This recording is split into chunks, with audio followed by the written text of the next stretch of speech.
Hello दोस्तों, मैं आशीष प्रजापति आप सभी का स्वागत करता हूं आप सभी के अपने YouTube channel target biology topper में। दोस्तों, आज की इस वीडियो में हम बात करेंगे जैव प्रक्रम थर्ड, जिसमें हम परिवहन के बारे में बात करेंगे। तो दोस्तों, इसके पहले हमने पढ़ा था जैव प्रक्रम फर्स्ट, जैव प्रक्रम सेकेंड।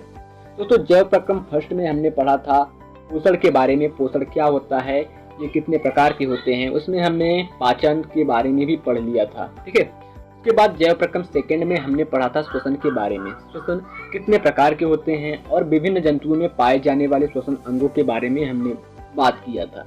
तो आज की इस वीडियो में हम बात करेंगे परिसंचरण तंत्र क्या होता है, सर्कुलेटरी सिस्टम क्या होता है, ये कितने प्रकार के होते हैं। साथ ही साथ हम बात करेंगे मनुष्य में किस प्रकार के परिसंचरण तंत्र पाई जाती है। उसके बाद हम बात करेंगे आर्थ्रोपोड्स, सेफेलोपोड, कार्डेट्स तथा एनालिड में किस प्रकार की परिवहन तंत्र पाई जाती है। जैव प्रक्रम। दोस्तों, जैव प्रक्रम का मतलब होता है जीवन में घटित प्रक्रियाएं। हमारे जीवन काल में हमारे शरीर के अंदर जो जो प्रक्रियाएं होती हैं उसके बारे में अध्ययन किया जाता है।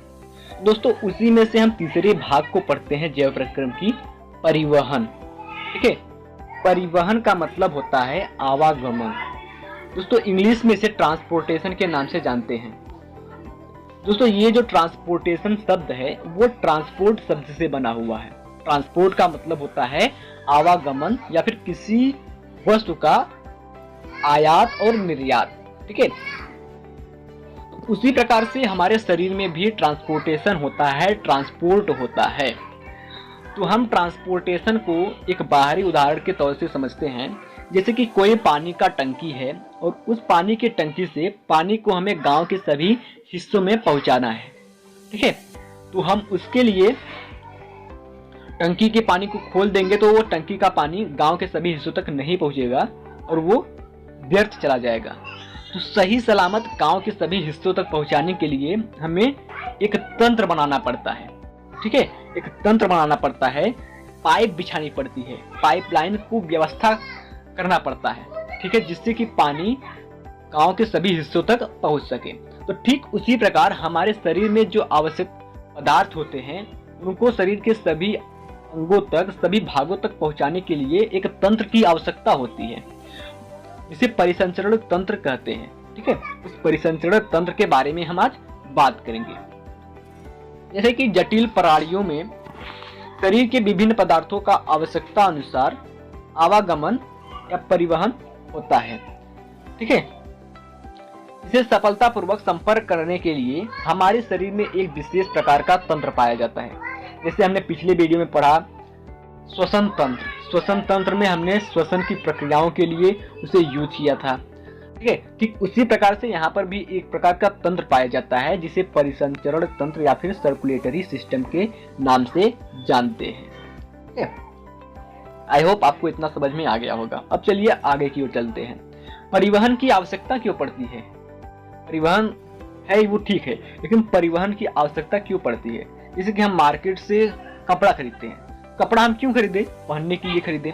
तो ठीक उसी प्रकार हम परिवहन करते हैं, तो परिवहन किस लिए करते हैं, परिवहन की आवश्यकता क्यों होती है, उसको जानते हैं। तो दोस्तों, परिवहन जो होता है वो आवश्यक है निम्नलिखित 3 कारणों के लिए। पहला है आहार नाल में पचे हुए भोजन। जो भोजन करते हैं हम, उस पचे हुए भोजन को शरीर के सभी भागों तक पहुंचाने के लिए। दूसरा है सभी कोशिकाओं में ऑक्सीजन पहुंचाने के लिए। जो हम बाहर से, वातावरण से ऑक्सीजन लेते हैं उसको सभी कोशिकाओं में पहुंचाने के लिए।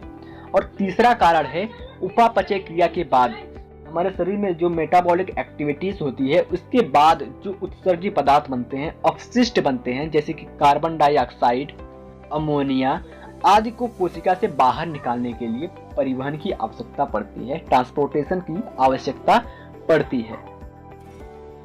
दोस्तों, हमने परिवहन में एक तंत्र के बारे में बात किया जिसे परिसंचरण तंत्र के नाम से जानते हैं, सर्कुलेटरी सिस्टम के नाम से जानते हैं। तो अब हम बात करेंगे परिसंचरण तंत्र, सर्कुलेटरी सिस्टम के बारे में। सर्कुलेटरी सिस्टम होता क्या है? तो दोस्तों, परिसंचरण तंत्र जंतुओं के शरीर में विकसित एवं विस्तृत तंत्र होता है। सभी जंतु, जितने भी संसार में जंतु पाए जाते हैं उनमें ये विकसित होता है, बहुत ही विस्तृत होता है। ठीक है, इसका कार्य होता है शरीर के विभिन्न अंगों एवं ऊतकों के मध्य अंग यानी कि हमारा हाथ, पैर, आंख, कान, नाक, इन सभी के मध्य और ऊतकों के मध्य पदार्थों का निरंतर रासायनिक आदान प्रदान होता है। रासायनिक आदान प्रदान मतलब जो हम भोजन करते हैं वहाँ से हमें विटामिन मिलती हैं, प्रोटीन्स मिलती हैं, हमारे शरीर में हार्मोन्स बनते हैं, उसका, ऑक्सीजन का, इन सभी का आदान प्रदान करने के लिए परिसंचरण तंत्र आवश्यक होता है। अब दोस्तों जो परिसंचरण तंत्र होता है वो मुख्य रूप से दो प्रकार का होता है। नंबर 1 खुला परिसंचरण तंत्र जिसे ओपन सर्कुलेटरी सिस्टम के नाम से जाना जाता है। नंबर 2 बंद परिसंचरण तंत्र जिसे क्लोज सर्कुलेटरी सिस्टम के नाम से जाना जाता है। तो चलिए दोस्तों बारी बारी से इन दोनों सिस्टम्स को हम देख लेते हैं। खुला परिसंचरण तंत्र और बंद परिसंचरण तंत्र क्या होता है। नंबर 1 खुला परिसंचरण तंत्र ओपन सर्कुलेटरी सिस्टम। दोस्तों संघ एनेलिडा को छोड़कर, संघ एनेलिडा यानी कि केचुए को छोड़कर, संघ एनेलिडा में केचुआ आता है, उस केचुए को छोड़कर अन्य सभी उच्च अकशेरुकी, अकशेरुकी का मतलब जिसमें रीढ़ की हड्डी नहीं पाई जाती है, सामान्य भाषा में आप कह सकते हैं। देखिए सभी उच्च अकशेरुकी में यह सरल स्पष्ट पाइपलाइन में नहीं होता है। ठीक है, इसका कोई पाइपलाइन नहीं होता है, कोई विशेष प्रकार का मार्ग नहीं बना होता है जिससे हम ब्लड को, ऑक्सीजन को, बचे हुए भोज्य पदार्थ को ले जा सके। ठीक है, बल्कि ये छोटी बड़ी अनियत गुहाओं से होकर जाती है। ठीक है, इसमें कई प्रकार की गुहाएं पाई जाती है जिससे ये होकर के पूरे शरीर में फैल जाती है। इस प्रकार के सिस्टम को हम खुला परिसंचरण तंत्र या फिर ओपन सर्कुलेटरी सिस्टम के नाम से जानते हैं। अब बात करते हैं बंद परिसंचरण तंत्र, क्लोज सर्कुलेटरी सिस्टम के बारे में। क्लोज सर्कुलेटरी सिस्टम क्या होता है?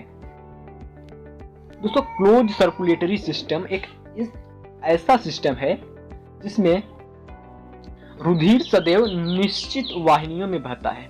ठीक है, रुधिर सदैव निश्चित वाहिनियों में बहता है तथा शरीर के ऊतकों के साथ सीधे संपर्क में नहीं आता है।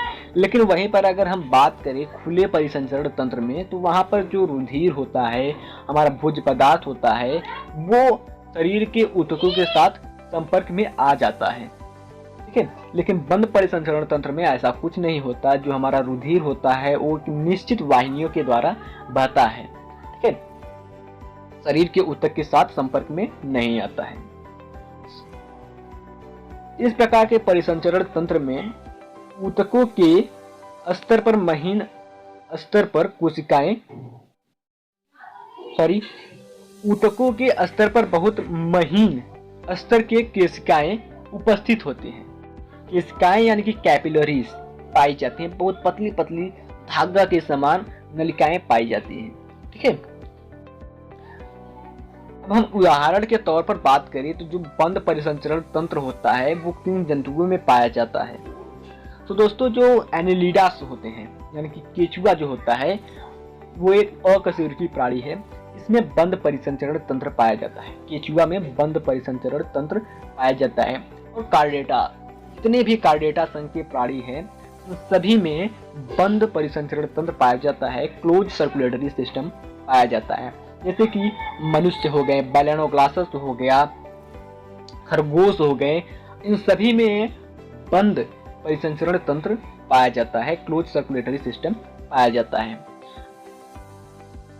दोस्तों आज की क्लास यहीं पर खत्म होती है और नेक्स्ट वीडियो में हम बात करेंगे रुधिर, ब्लड के बारे में, ब्लड क्या होता है, ब्लड के टाइप्स के बारे में हम बात करेंगे। आई होप दोस्तों वीडियो आपको अच्छा लगा होगा और अच्छे से समझ में आया होगा। तो दोस्तों अगर आप चैनल पर नए हैं तो प्लीज चैनल को सब्सक्राइब करके बेल आइकन को प्रेस कर दीजिए ताकि आपको हर वीडियो का नोटिफिकेशन मिल सके। और हाँ, अपने दोस्तों को शेयर जरूर कीजिए ताकि वो भी पढ़ सकें।